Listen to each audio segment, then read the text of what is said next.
Dalam perlakuan bahasa artinya fleksibilitasnya itu sampai kepada seperti itu.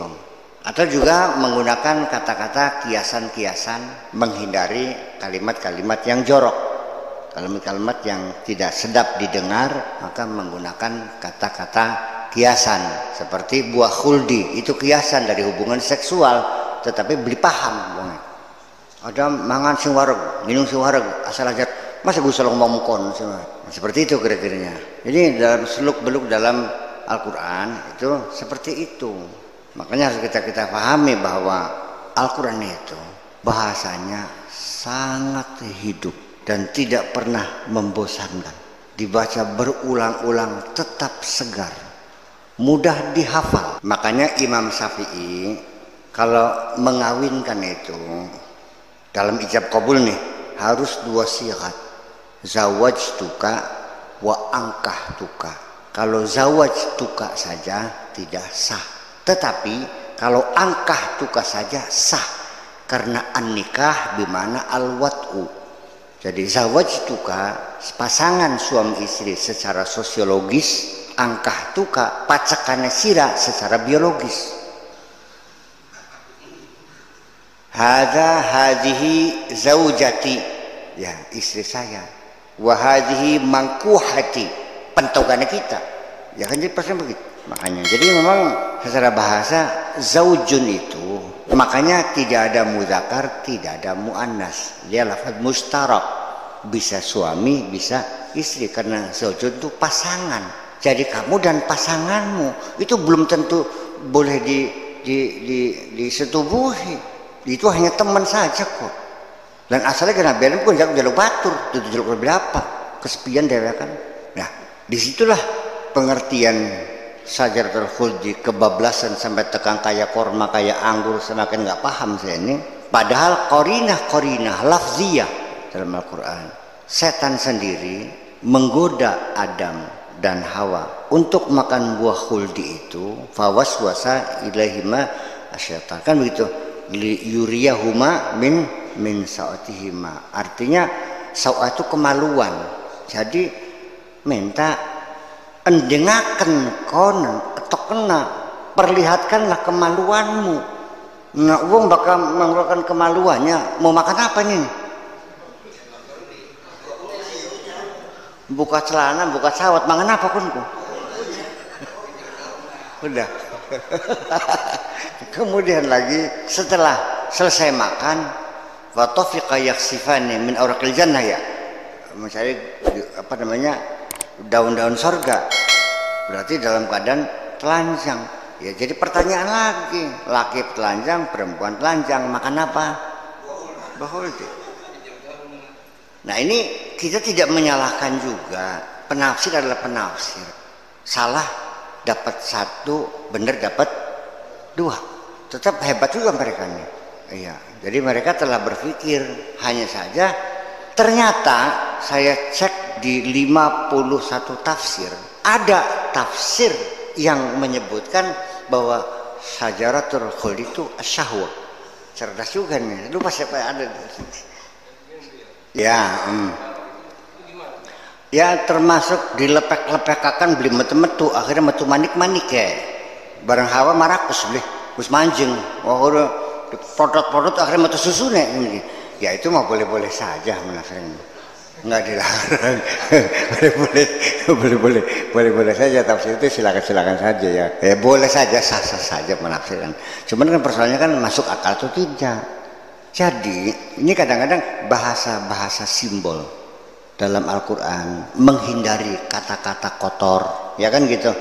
Kata-kata jorok itu kadang-kadang orang tidak dipahaminya. Jadi memperlakukan seperti kata-kata manusia, ya kan gitu. Wala yadribna bi arjulihina liyubdina zinatahunna. Perempuan kalau berjalan tidak boleh menghentak-hentakan kakinya, nantinya kelihatan perhiasannya, kan begitu. Ya kan begitu. Di tafsirnya nih, maksudnya zina di situ kerincingan yang di kaki.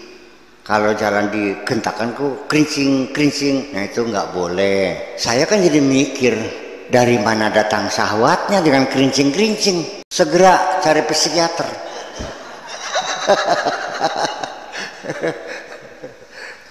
Ya aneh kan gitu. Ya iya. Maksudnya bakal jalan jangan dihentak-hentakan. Nanti bokong bergayut-gayut. Engkau susunya mumbul-mumbul. Zinatul mar'ah itu adalah keindahan bodi perempuan. Beli paham-paham sih. Insinya jatuh teman mah. Ya ini dimaklumi karena kajian ilmu linguistik, psikolinguistik pada waktu itu belum dikaji orang. Ya zinatun, awas nih, kenapa syahwat disebut zina? Al-Qur'annya ada wa zuyyina linnasi hubbus syahwat. Jadi manusia itu dihiasi dengan syahwat. Jadi syahwat itu perhiasan, paham? Kayak deket sama. Ayo, sekarang ngomong apa mending?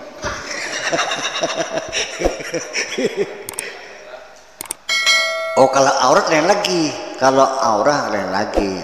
Aurat itu dari kata ar. Ar artinya jelek, buruk. Ar. Ar itu satu yang ya kayak lemen wong kadue anak wadon keburu meteng lah. Ar aib. Sesuatu yang aib, sesuatu yang buruk arti. Jadi kalau aura itu adalah kata sifat. Kalau kata sifat, bagaimana Anda bisa mendefinisikan sifat? Sifat itu tidak bisa didefinisikan, Bung. Ini kaidah logika. Merah, sok padadang, definisikan merah, apa merah? Ya paling-paling ya juga toko gudang garam kayak makanan kayak buku gudang garam kah? Atau kayak lamene becakunku, Bang. Atau kayak matanya sirabang. Tapi kan semuanya akan berbeda. Merahnya rokok, merahnya bibir, merahnya mata, merahnya pipi, merahnya matahari, nggak akan sama. Sejuta merah tidak mungkin ada yang sama. Saya bisa membuat 1 miliar warna merah. Ambil galon cat merah, 1 galon cat putih. Masukkan 1 tetes putih di 1 galon merah, diaduk. 2 tetes, 3 tetes, terus sampai 1.000.000 tetes. Warna merahnya tidak sama. Tambah merah, tambah merah, tambah merah, tambah merah, tambah merah. Cat tembok juga, 1 pabrik juga Siltek lain dengan Limatek. Nggak mungkin. Cantik, iya cantik itu ada. Tapi kan relatif dan tidak bisa didefinisikan pada kata sifat. Ya, seorang perempuan lewat, bisa saja diantara kita berbeda pendapat.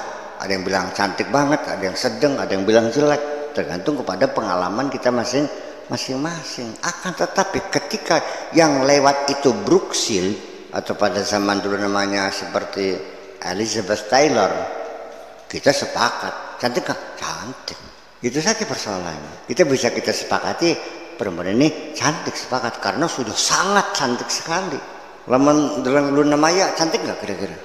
Cantik, sepakat. Kalau Bitarmi itu persoalan. Jadi kata aura ini bisa menjadi kata sifat tentang waktu. Waktu juga ada waktu yang aura. Salasu auratin min ba'di salatil isya'i wa min qabli salatis subhi wa hina tada'una siyabakum waqtu dhahirah. Setelah salat isya, sebelum salat subuh, dan setelah zuhur pada waktu orang tua buka baju. Itu 3 aurat. Anak-anak tidak boleh masuk kamar orang tua. Orang Arab juga ketika beralasan tidak mau ikut perang, qalu inna buyutana aurah wa ma hiya bi'aurah. Rumah kami aurat. Menjadi sifat bagi rumah. Min auratin nisa, sama jadi kata sifat aurat wanita. Nah, ketika aurat menjadi kata sifat, maka pengertiannya berbeda. Rumah yang aurat, rumah yang tidak digrendel, rumah yang mudah kemalingan, ya kan gitu. Kalau waktu yang aurah, waktu rawan, yang bisa melihat sesuatu, anak melihat ibunya lagi bergumul, anak warakadala orang kan gitu. Iya kan kadang-kadang sering kan bobo siang kan kadang-kadang sering kan pulang kantor. Anak-anak ya jadi wala junah alihin anyatau isubatu ala badya.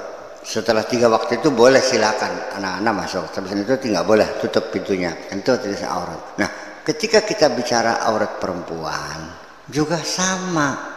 Perempuan yang cantik auratnya tidak sama dengan perempuan yang jelek. Mana yang lebih besar auratnya? Yang cantik. Kalau cantik sekali sampai rambutnya bagai kemil, rambutnya pun aurat ketika Anda merasa gemes. Suaranya pun bisa aurat ketika suaranya erotis. Lamun beye kan ya mbawang sampai oleh uang pada kelenger, ya harus pakai baju yang longgar dong. Itu persoalannya. Nah, tetapi Kang Bad, kalau aurat di dalam sholat mah itu bukan kata sifat, tetapi itu kulit, sehingga dibatasi jelas.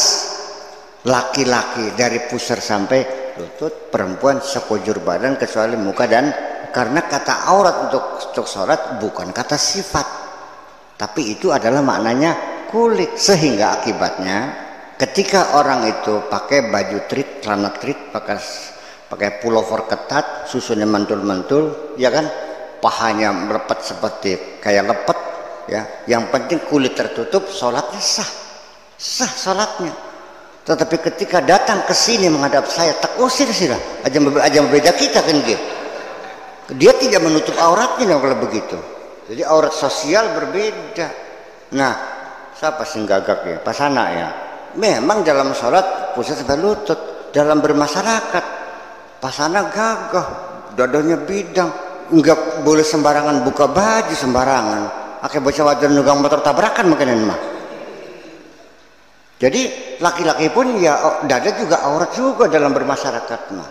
Itu persoalannya. Iya makanya jadi lain persoalan.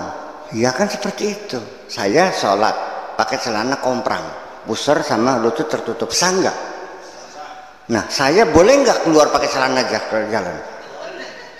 Ya nggak sah dong. Nah makanya jadi kita pertimbangkan. Jadi kepada siapa kita hormat? Kepada manusia, kepada Allah. Manik ini kebarangnya mah. Jadi itu batasan fikih mah silakan saja.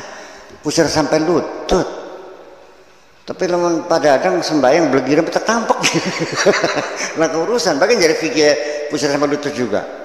Nah itu kan jadi kajian fikih. Kajian fikih oke, itu masalahnya. Tapi kita dalam berperilaku fikih itu hanya sebagai inspirasi saja. Kira-kira nyelewati kaca kaken lah. Iya, untuk persis nggak bisa pesan.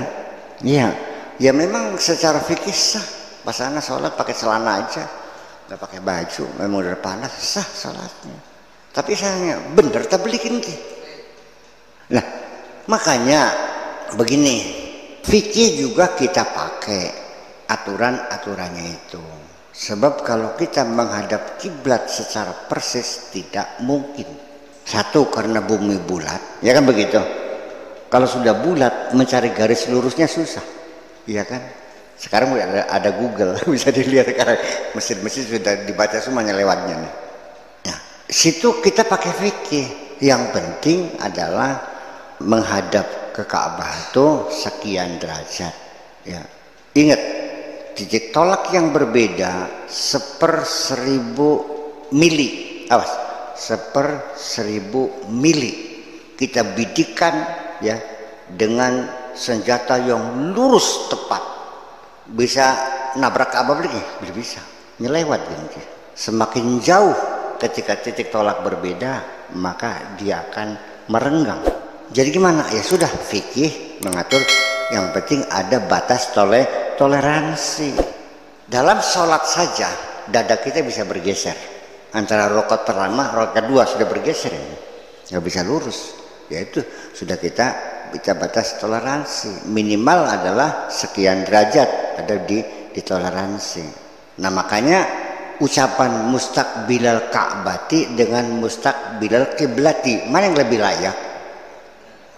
Ya iya. Sebenarnya mah beli diucapakan mana nggak sah sholat.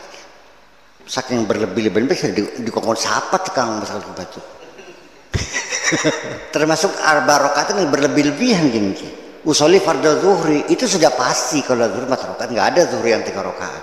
Jadi disebutkan arba rakaat itu siapa litain, nggak ada kan lebihan. Ya sudah usolli fardhu zuhri. Kok jadi bertele-tele ke wong se Indonesia bakal sholat kedawan pisan usolli fardhu zuhri. arba rakaatin mustaqbil qiblati adaan lillahi taala. Masya Allah, sing endi mangkat di jalan ning kitabe usolli fardhu zuhri Allahu akbar, selesai kok. Gini kaya-kaya gara-gara maca kitab pesolatan bahasa Jawa gini orang. Populer sekali, matula kokos. Nah itu jadi memang sesungguhnya ya itu. Jadi ini juga nambah ya, kenapa sih tidak diperbaiki gitu supaya kualitas ibadah umat ini semakin baik. Terus maning yang kedua nih terakhir, niat itu muqtarinan bi fi'lihi, kan itu fikihnya, bebarengan dengan perbuatannya. Prangsane Allah, mulutnya Allah, hatinya usolli fardhu, diwurukin yang sapa mengkonanku. Usolli fardhu zuhri sudah merem, deluk, gerakan hatimu, ya Allah saya salat zuhur 4 rakaat. Titik, Allahu akbar. Enggak usah kita mengucap dalam hati usolli fardhu zuhri lah. Sama muqtarin itu begitu.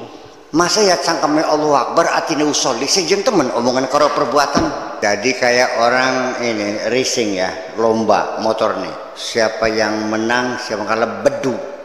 Karena dengan teleskop yang sangat tajam sekali, pas itu nabrak garisnya bareng, jreng itu mau corona. Ini sulit terjadi Kang Bed. Sing penting Zaid sama Hasan datang bersama-sama. Sing mancing mah maja dingin, Hasannya ning jaba. Jadi mungkin jreng barang-barang luar mancing. Ya sulit terjadi. Jaraknya juga bisa. Pokoknya dalam satu hari datang bersama-sama. Saya datang bersama Ali, bedanya 1 jam. Tetap bersama Ali, kebersamaan itu seperti itu. Makanya Abu Hanifah menilai dari rumah usolli fardal jum'ati, niat, terus cari kunci motor, cari sejadah, nyetater motor, ngegas motor, sampai masjid, cari parkir, ngunci motor, ngelar sejadah, Allahu akbar, selesai. Asal jangan dihalang-halangi dengan perbuatan apapun yang tidak ada kaitannya dengan sholat. Nih tengah jalan anak pada dan nyapa, bu ya mending sholat Jumat batal niatnya, kudu niat maning.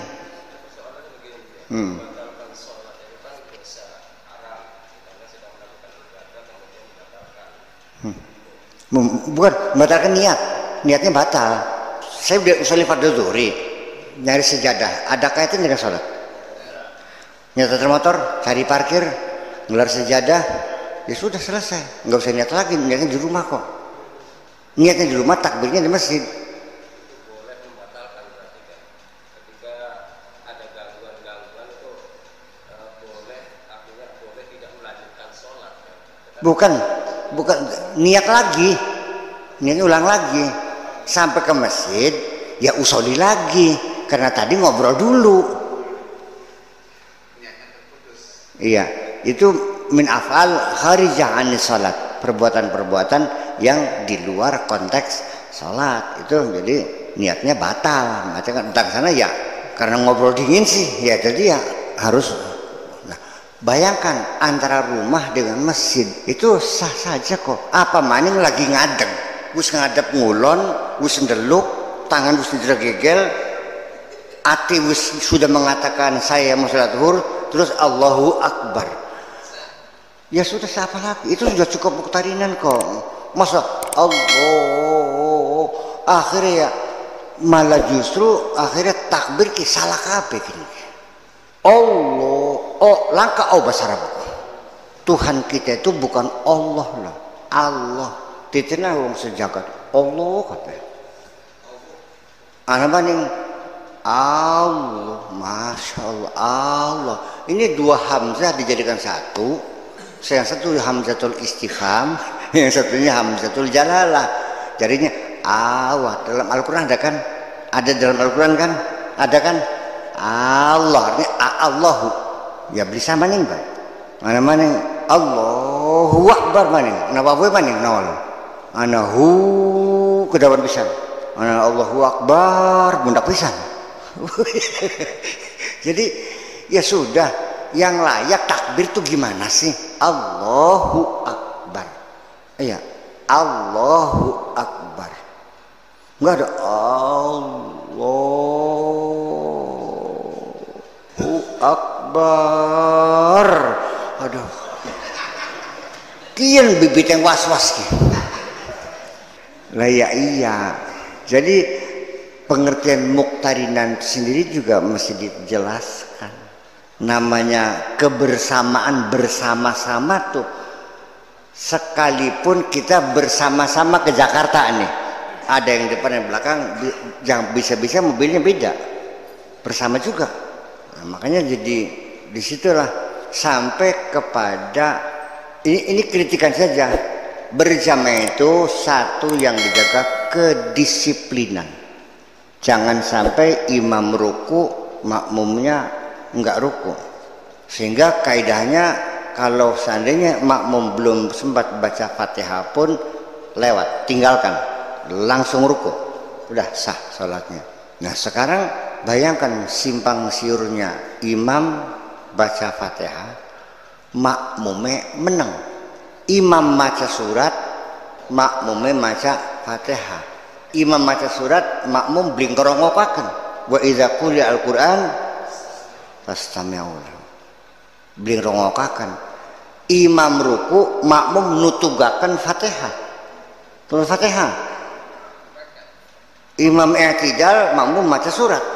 Jadi di kitab Fathul Mu'in wa qiraatul makmum tuh khalfal imam tuh, khalfatu di belakang. Ini malah Bismillahirrahmanirrahim, kita mendengarkan dan mengikutinya dalam hati. Bismillahirrahmanirrahim. Imamnya alhamdulillahirabbil alamin, itu juga ini alhamdulillahirabbil. Imam walad dhalin, kita amin. Imam baca wadduha, kita baca wadduha juga di belakang dia. Imam ruku, kita ruku, kan begitu aturannya. Karena praduganya makmum harus baca Fatihah dan imam tahu makmum belum baca Fatihah, sehingga imam berhenti menunggu makmum Fatihah dulu. Mbu menengah masak menengah. Wis cukup kurang Fatihah. Bismillahirrahmanirrahim baca Fatihah. Nah, ini perlu dikaji kembali. Yakin marane gak wong menawarkan, perlu dikaji kembali. Karigel beliau sebelah apa? Masa kita maksa majing suarga sih namanya? Nanyain baik. Kita belum majing beli nih. Ya artinya begitu lah peningkatan kualitas. Coba kenapa kita tidak pernah mencerdasi persoalannya sehari-hari? Karena kita sudah tenggelam dalam apa namanya? Bukan kebiasaan, unconscious mind, sudah masuk dalam alam sadar. Sehingga kita tidak pernah menyadari kita melakukan kesalahan. Saking lancarnya kita kayak nyupir kayak mau kesing-sing bucik ya, bareng kaset, bareng ngobrol karo awab, denger kaset, bareng dalam pemandangan, nyetir kayak sebelum mikir mana kita mah. Pokoknya gerak refleksi, anda mau lewat ya.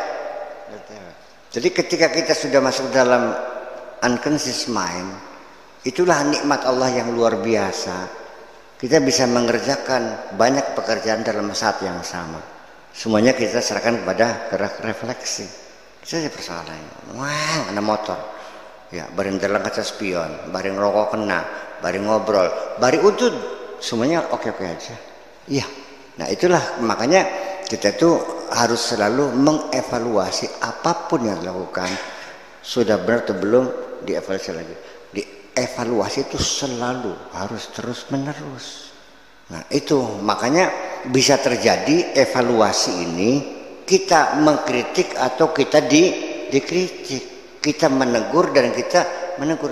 Itu salah satu persyaratan keberhasilan orang meniti kehidupan adalah kita siap mengkritik dan siap dikritik berdasarkan kebenaran. Makanya watawasau bil haqqi watawasau bis sabr. Itu salah.